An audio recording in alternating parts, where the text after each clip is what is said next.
So people have really fantastic pattern recognition abilities. And it's not just hearing messages that we expect to hear, but it's also visually as well. And there's a bunch of really good examples of this. Now, many people have seen this picture, but if you haven't, then it's not going to make much sense. They're just black patches on a white background. But what if I told you that the title of this picture is called Dalmatian Dog? Does that help? Well, if you still can't see it, then savor this moment, because once I show you, then you'll never be able to see this photo in the same way ever again. You ready?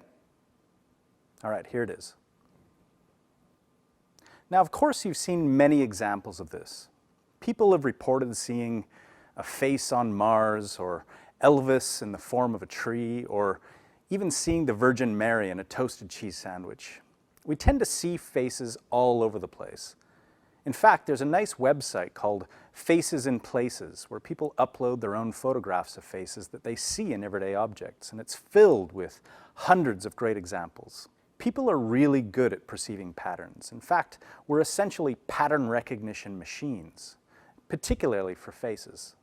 So many times, our basic pattern recognition abilities are shaped by really specific expectations, like it's fun to smoke marijuana. And once you know what it is that you're listening for, automatically it kind of pops out, right? And again, I mean, this is found, for example, like in the Dalmatian dog. Once I tell you, for example, to look for the Dalmatian dog in the scene, all of the things that aren't consistent with the Dalmatian dog kind of just fade into the background. And all the things that are consistent with the Dalmatian dog really kind of pop out.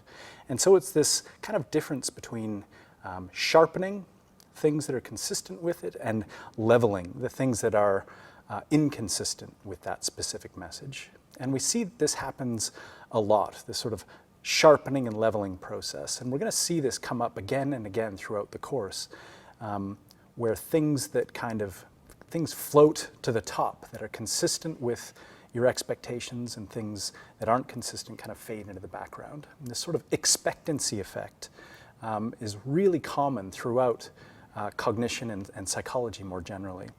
Many times also, instead of things being shaped by our specific expectations, they're also shaped by our general expectations. So things like, well, language is a good one. So language, we aren't even aware really of kind of doing any sort of interpretation whatsoever, right? When you read a sentence, it just kind of emerges what the meaning of that sentence is. But there's all sorts of things like syntax and grammar, obviously spelling, word configurations, sentence structure. These things are all kind of happening, and you're applying them. You're making these interpretations without even knowing that there's anything going on.